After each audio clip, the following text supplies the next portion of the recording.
আসসালামু আলাইকুম। জান্নাত ফ্যাশন হাউসে আপনাদের স্বাগতম। আজকে আমি আপনাদের সাথে শেয়ার করব কিভাবে গোল পেটিকোট কাটিং এবং সেলাই করতে হয়।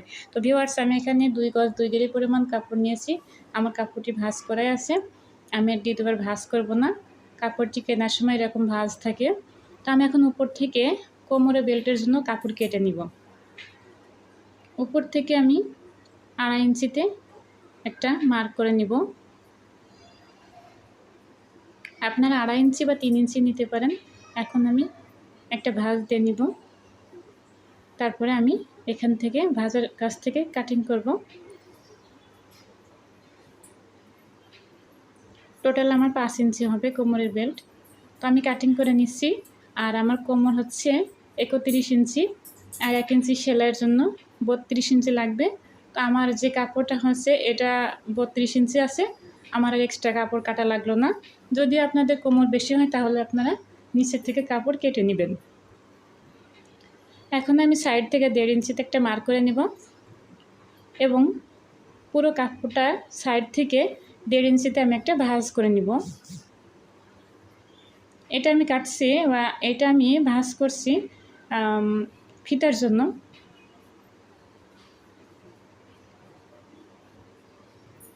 আমার ভাঁজ করা হয়ে গেছে। এখন আমি এই কাপড়টি সাইড থেকে কেটে নিব।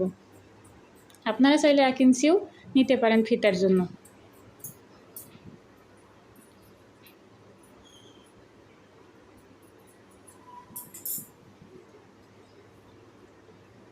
তো আমার ফিতা কাটিং করা হয়ে গিয়েছে।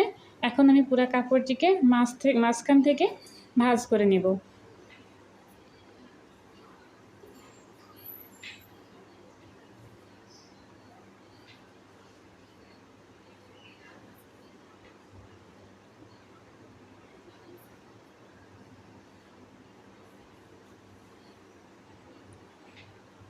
ভিউয়ার্স, আমি কাপড়টিকে মাঝখান থেকে ভাঁজ করে নিয়েছি। এখন আমি মাঝখান থেকে কাটিং করে নেব।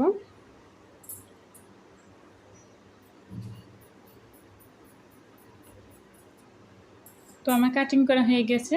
ভিউয়ার্স, গোল পেটিকোট কাটিং করা খুবই সহজ। আপনারা একবার চেষ্টা করলেই বা ভিডিওটি একবার দেখলেই শিখে যাবেন। আমার কাটিং করা শেষ।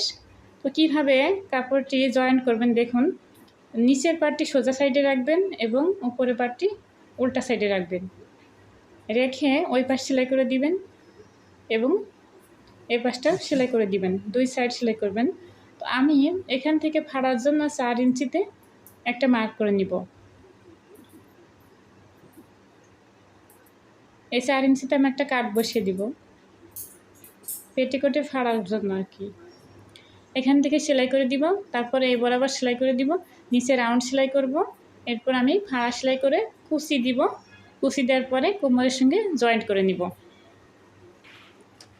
তো ভিউয়ার্স, হয়ে গেল আমার গোল পেটিকোট কাটিং করা। এখন আমি সেলাই দেখাবো। তো আমি আগেই বলেছি নিচের পাটটি সোজা, উপরের পাটটি উল্টা, অর্থাৎ দুইটার মাঝখানে সোজা পাট থাকবে। এখন আমি এটা সেলাই করে দিব। আর ভিউয়ার্স, আমার সেলাই করা হয়ে গেল। যদি আমার ভিডিওটি আপনাদের ভালো লেগে থাকে তাহলে আমার ভিডিওতে লাইক দিবেন আর আমার চ্যানেলটিতে সাবস্ক্রাইব করে দিবেন। এখন আমি এই যে ফাড়ার নিচে কাটিং করেছি, এখান থেকে আমি উল্টা দিকে একটু সেলাই দিয়ে নেব যাতে সেলাইটা না খুলে যায়।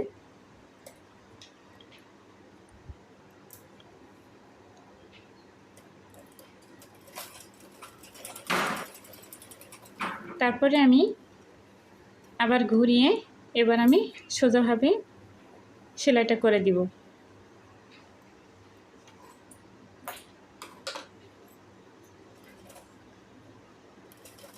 ভিউয়ার্স, যদি আপনাদের বুঝতে কোথাও সমস্যা হয় তো আপনারা কমেন্ট বক্সে এটা কমেন্ট করে আমাকে জানাতে পারেন। আমি চেষ্টা করব রিপ্লাই করার জন্য। আর আবার অনুরোধ করছি আমার চ্যানেলটিকে সাবস্ক্রাইব করার জন্য। এখন আমি নিচে রাউন্ডের অংশটি সেলাই করে নেব। একবার ভাঁজ করব ছোট্ট করে। আপনারা যারা নতুন তারা চারিপাশটা আগে ছোট করে একটা করে ভাঁজ দিয়ে নেবেন, তাহলে সেলাই করার ক্ষেত্রে সুবিধা হবে। এবার আর একটা বড় করে একটা ভাঁজ দিব, 1 ইঞ্চি বা 1.5 ইঞ্চি, আপনারা যে যেমন দিতে পারেন। এরপরে আমি সেলাইটা বসিয়ে দিব, নিচের রাউন্ডের সেলাইটা।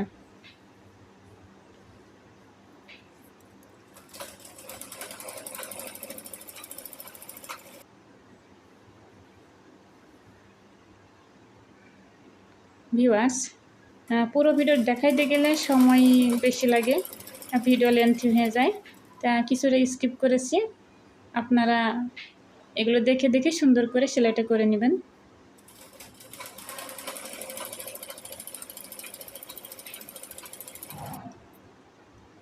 আমার রাউন্ড সেলাই করা হয়ে গেছে। এখন আমি ফাড়াটা সেলাই করব। প্রথমে ছোট্ট করে একটা ভাঁজ দিব, তারপর আরেকটা ভাঁজ দিয়ে এরপরে আমি সেলাইটা করব।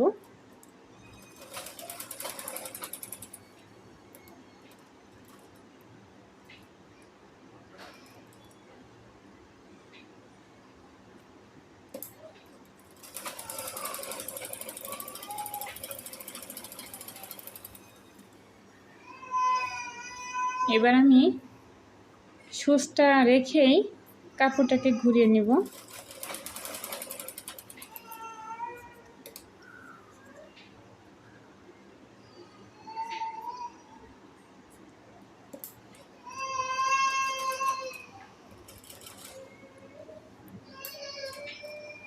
এভাবে ঘুরিয়ে ঠিক ভাঁজটা যেভাবে থাকে তার উপর দিয়ে আবার সেলাই করে নিব। এই মাথাটাও সেলাই করব।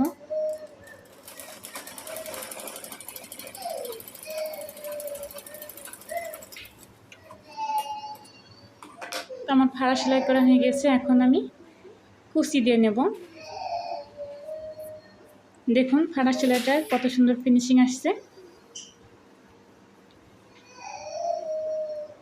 এখন আমি কুচি বসিয়ে দেব।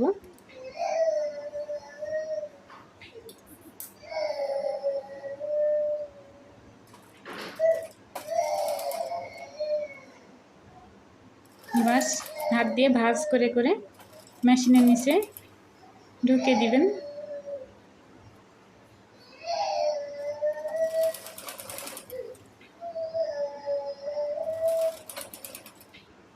এইভাবে আমি পুরো রাউন্ডের কুচিটা দিয়ে নেব।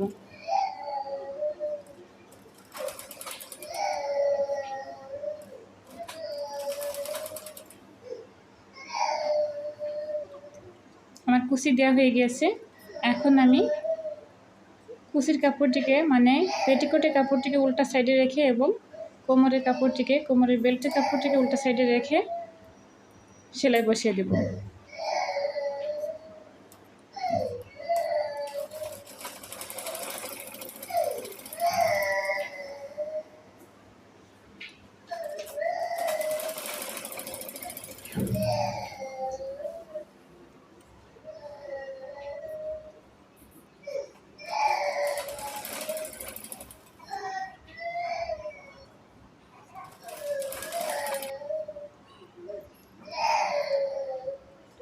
এবার আমি কাপড়টিকে পেটিকোটের দিকে সোজা করে নিব, পেটিকোটটিকে তারপরে সোজা দিকে ভাঁজ দিয়ে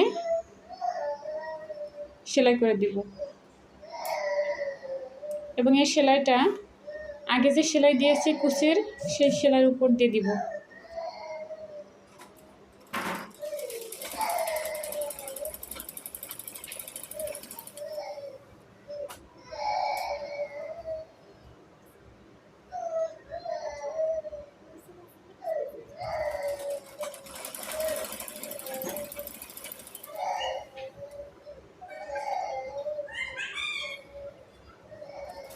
এভাবে পুরো রাউন্ডটা আমি বেল্টের কাপড়ের সঙ্গে জয়েন্ট করে নিব। আমার জয়েন্ট করা শেষ।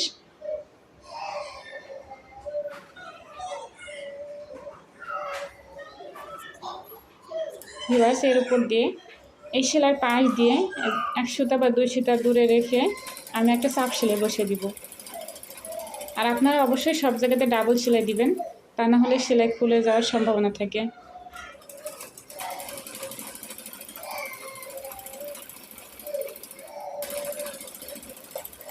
তো আমার চাপ সেলাই দেওয়া হয়ে গিয়েছে।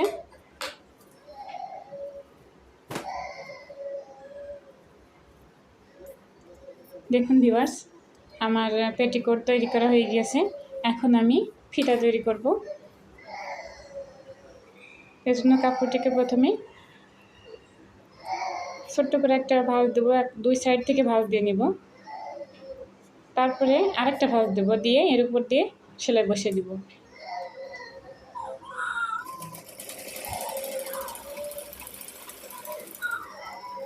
তো ভিউয়ার্স আমার ফিতা তৈরি করা হয়ে গেল।